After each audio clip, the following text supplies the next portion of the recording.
Our AmaZulu Prime Minister Thulasizwe has been removed from his position with immediate effect. Reasons for his removal have not yet been revealed. AmaZulu King Misuzulu has said in a statement that the reasons will be revealed in due course. He says for now he is observing Umkhosi until the end of January next year. Simelane took over the position following the death of Prime Minister Buthelezi. King Misuzulu has urged the Zulu nation to unite and support the process of appointing his successor. For some reaction to the news of the sacking of the AmaZulu Prime Minister, I'm now joined by Professor Musa, Xulu, founder of Indoni think tank. Prof, a very good afternoon to you. Thanks very much for your time. When the now dismissed Prime Minister, Reverend Thulasizwe took over, he said that he regarded himself as both a protege but also as a custodian of the person he succeeded, Prince Mangosuthu Buthelezi. Prince Mangosuthu was traditional prime minister for 69 years. Reverend Thulasizwe Buthelezi couldn't last even a year.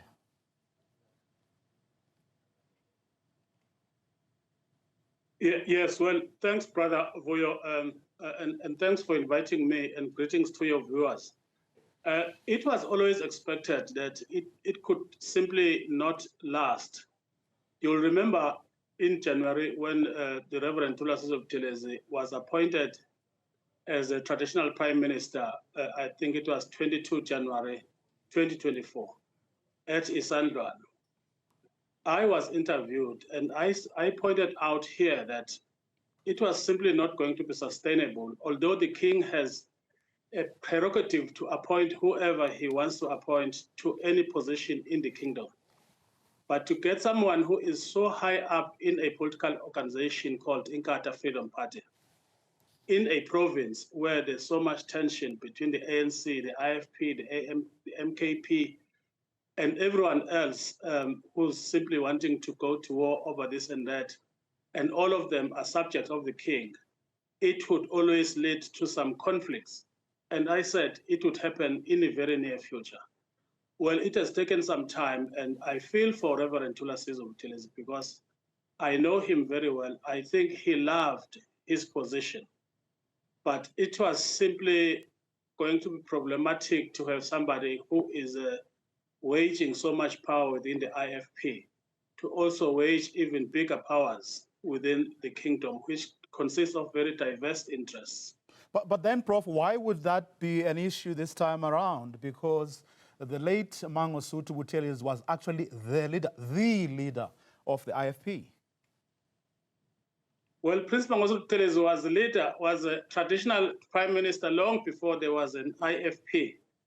And so when he decided to venture into politics at that time, you must remember he had started in 1954 when he was very much into the politics of the ANC. That was the only thing that was happening in the 1950s.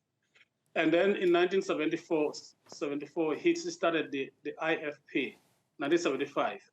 He started the IFP. And by that time, I can also say that there were tensions, especially in the time leading to the 1994 elections, when the IFP was actually busy mobilizing using the Zulu vote, and it worked for them at that time. So it always becomes problematic eventually because as he grew, Prince Mangosuthu Buthelezi became accepted to everyone. He was able to maneuver. There were years when he was not in speaking terms with the king for this very same reason. Now, could that or would that be the only reason that Reverend Thulasizwe Buthelezi wouldn't be accepted by all? Well, he could not. I mean, even in the so-called government of provincial unity, there is a lot of tensions, and many are blaming him for the tensions that you find within the various political players, especially the ANC and the IFP.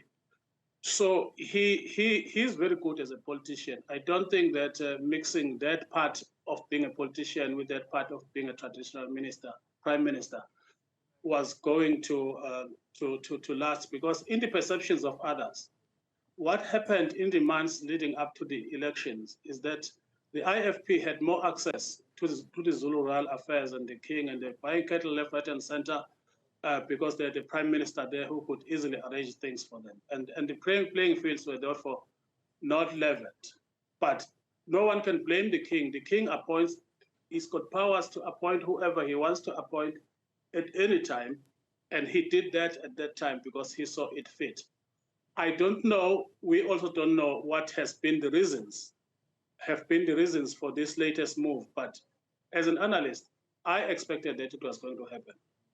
You will recall, I mean, the incident of the grabbing of the mic, where Reverend Buthelezi, the chairperson of the ANC in KwaZulu-Natal and now Transport MEC, grabbed the mic, which was interpreted by people across the board in all sorts of various ways. But it was clear at the time that there were those tensions. But wouldn't could the king be dragged into that sort of thing? Is he not like sort of above?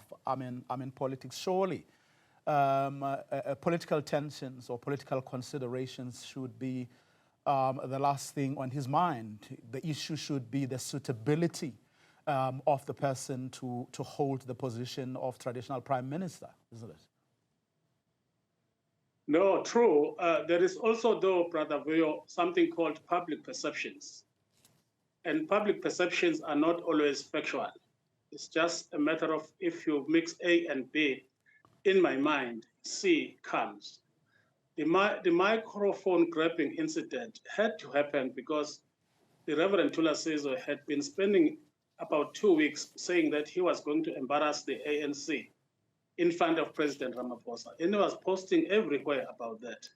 And when he started calling names like Mr. Mtolo, who hates the king, and we knew who else was in that list, and people knew that Amabuto could have even killed those people on that day. So that's why Mr. Duma, out of despair, had to grab that microphone to take the power to pronounce away from the Reverend Thulasizwe. It could have been worse if Duma had not taken that microphone. But it also shows, the right to say, that there were simply tensions that were saying, how does the king choose somebody who has so much political ambitions and is not even related to the royal household, to such a position that in terms of public perceptions would look like maybe the king is choosing the IFP over others. So there's public perception, but I think, as I said, you could then not say that to the king, please rethink your appointment. He has had about 10 months to think his appointment, and it looks like he has come to a conclusion that this one is not suitable for what I want. That, of course, is not going to stop certain people from saying, well, finally, the king has buckled under pressure. Well, there's already people saying this, and some are saying, okay, now maybe the ANC or maybe the president put some pressure or whatever. I don't think so. I think everyone respects the king. The ANC, as far as I know them, they are very mindful that their first president, honorary president, was King Misuzulu in 1912. So they tend to respect institutions of kingship. And in fact, in the whole of SADC region, and should I say maybe most of Sub-Saharan Africa, South Africa has a very complicated system of managing kingships and kings, which is also modern within the context of a democracy. So I don't think they would go to that extent. But you're right; people will start, saying all sorts of things. For my single self, I respect the fact that the king has taken this decision. Some may say it took too soon, some may say it took too long, but somehow the playing fields had to be leveled one way or the other. Njengalwazi, thank you very much for your time. Professor Musa, founder of Indoni think tank. The king's statement, of course, does say that reasons for the withdrawal are to be shared with traditional leaders and the nation in due course.